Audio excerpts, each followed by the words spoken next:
A thunderous plume of black smoke rose into the sky as the first oil tanker erupted in flames.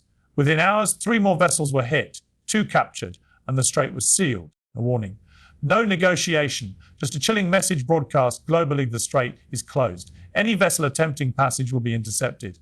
This was not just an attack. This was economic warfare on a planetary scale, a move so bold, so final, that even seasoned analysts were left breathless. The world, dependent on this one narrow maritime corridor, plunged instantly into chaos. Oil prices tripled in less than 8 hours. Tokyo's Nikkei index collapsed before noon. Wall Street halted trading, panic set in across Europe.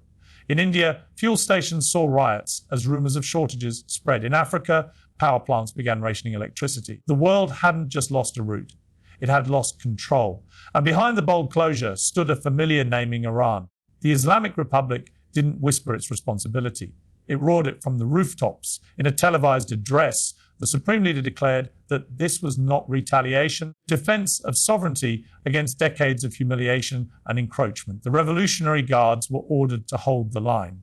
No ship, regardless of flag, was to pass. The message was clear. The Strait of Hormuz, through which 1/5 of the world's oil flows, was no longer neutral ground. It was a battleground. The United States called it an act of war. The president addressed the nation within hours, standing in front of a screen showing burning tankers and quoting Truman's words from a different age of conflict. Naval fleets were mobilized. Drones were launched. Fighter jets took to the skies from carriers already stationed in the region. Britain, France, and Germany convened emergency meetings. The EU declared a global energy emergency. Japan ordered the evacuation of its nationals from the Gulf. China, dependent on Gulf oil, sent destroyers to escort its ships. Even Beijing warned of catastrophic consequences if a wider war broke out. And still, no oil moved. Satellite images revealed Iranian missile system positioned along the strait. Fast boats patrolled like sharks. Anti-ship mines dotted the waters. And on the international stage, Iran's foreign minister made a chilling declaration. Until the West withdraws its presence from the region, the strait will remain closed. The pressure cooker was hissing, and somewhere, deep in a secure bunker in Tel Aviv, Israeli intelligence operatives watched and waited. They knew this wasn't just about oil. They had seen it coming. Months ago, Mossad intercepted signals that hinted an Iranian masterstroke, not a missile barrage, not a nuclear escalation, but this economic suffocation, a siege without walls. And now it was real. Iran's move wasn't just strategic, it was psychological. It sent a message to every superpower: your supply lines are vulnerable, your economy is hostage, your dominance is negotiable. In Washington, the Pentagon initiated Operation Iron Tidal. Within 48 hours, warships were rerouted. Submarines surfaced in the Arabian Sea. Cyber teams worked to disable Iranian communications. The Gulf became a grid of radar, sonar, and tension. But Iran wasn't backing down. The Supreme Leader addressed his people again, framed by Revolutionary Guard commanders. He spoke not just to Iran, but to the Muslim world, claiming the closure as a victory for all who have been oppressed by foreign powers. Crowds chanted in Tehran. Flags burned. And yet, the average Iranian quiet for the price to come. Sanctions tightened. Banks froze assets. The real plunged. But Iran had planned for this. All reserves had been rerouted months before. Black market trade accelerated. And in secret, Iran's allies activated. In Baghdad, militias began assembling. In Lebanon, Hezbollah fighters readied their rockets. In Syria, movements were detected near key positions. And in Yemen, Houthi drones launched towards Saudi oil fields. Again, the region wasn't just on edge, it was on fire. Meanwhile, the world searched for a diplomatic off-ramp. Switzerland attempted backdoor talks. Oman offered to mediate. Turkey proposed a Gulf security summit. Russia, ever opportunistic, condemned the US response and quietly increased its presence in Syria. But time was running out. The global economy could not survive a month without the strait. In Berlin, factories slowed. In New Delhi, fuel rationing began. In Brazil, protests erupted over energy costs. In Nigeria, pipelines were overworked to compensate. In California, gas prices soared past historic highs. The closure was not just physical, it was symbolic. It marked the end of an era of assumed access, of Western economic dominance without challenge. Iran had redefined the battlefield, and the world was still trying to understand the rules. Inside the UN, chaos unfolded. A resolution condemning Iran failed after China and Russia vetoed it. Arab nations were split. Some demanded Iranian compliance, others applauded its defiance. But the most surprising shift came from inside Saudi Arabia. Crown Prince Mohammed bin Salman made a cryptic statement, urging for calm, but warning that if peace failed, the flames of the past would return. He was right. The ghosts of past Gulf wars stirred again. And this time, the stakes were higher than oil. They were about global order. In the third week, an unmarked tanker tried to slip through the strait. It was hit by a missile. All 22 crew members lost. The world gasped. The US responded with a limited strike. Radar stations were bombed, fast boats destroyed. But Iran retaliated, hitting a US logistics base in Bahrain. The conflict was no longer proxy, it was direct, and still no oil moved. The world begged for de-escalation, but pride in politics drowned diplomacy. Allies chose sides. The UN fractured, and markets signaled collapse. Then came the wild card, Israel. On the 26th day of the closure, explosions rocked the Iranian port city of Bandar Abbas. Target a hidden military command post coordinating the strait's lockdown. Israel never claimed responsibility. But in Iran, the retaliation was swift. Missiles struck Haifa. Sirens wailed across Tel Aviv. Now, the strait wasn't the only flashpoint. The region itself was engulfed. And yet, amid the chaos, something else emerged. A chilling realization. The closure had worked.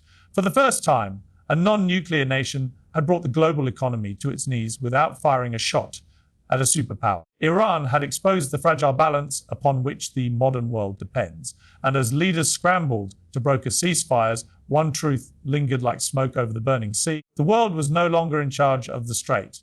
A grim quiet took hold across the globe, the kind that comes not after resolution, but before something worse. On the 30th day of the strait closure, world oil inventories were bleeding dry. Strategic reserves were opened in the United States, China, and parts of Europe, but even those lifelines had limits. Every barrel used was a countdown. In boardrooms and ministries, the same question was whispered out: happens when they run out. India's refineries slowed. European airlines slashed flight schedules. Massive factories from Germany to South Korea shut down entire lines. Even agricultural production faced setbacks as fuel for transportation and irrigation dwindled. This wasn't just a war of navies or missiles. It was a siege of civilization. Iran had lit a fire that economic tools couldn't extinguish. Inside Tehran, the leadership watched the fallout with a mix of defiance and dread.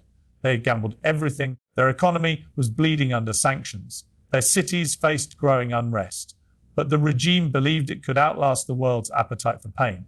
And then, as the world blinked, China called for a regional naval coalition, not to invade, but to escort peace. It offered destroyers and engineers to help stabilize oil flow and promised to bring Iran to the table.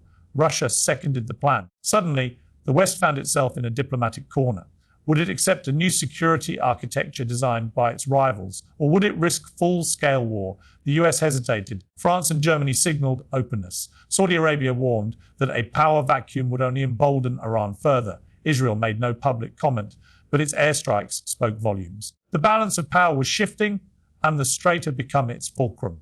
On the 36th day, a secret meeting was held in Oman. Iranian representatives met with delegates from Turkey, Qatar, and surprisingly, Japan. It was there that Iran unveiled its true demand, an international recognition of the Gulf's security being handled by regional powers, not Western fleets. An end to foreign military bases. A new oil trade mechanism independent of the US dollar. It wasn't just about the strait. It was about rewriting the rules of the global order.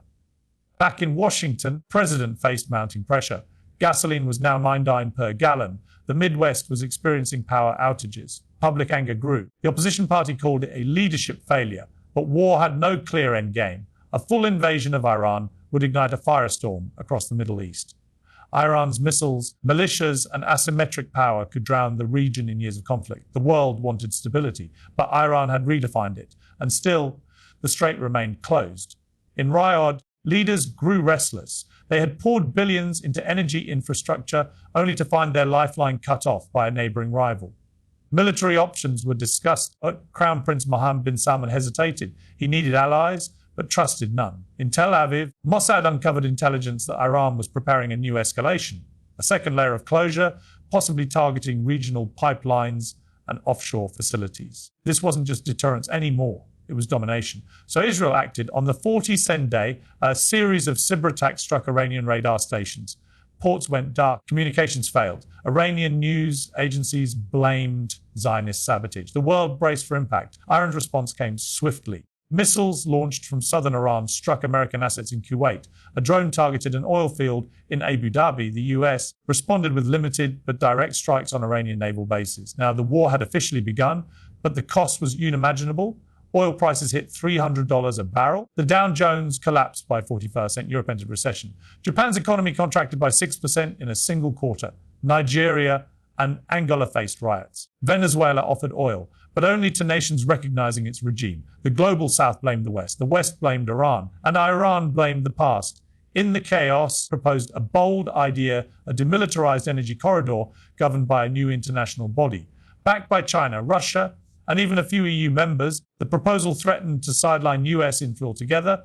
Washington was cornered, either accept a new world order or double down militarily. The president addressed the world.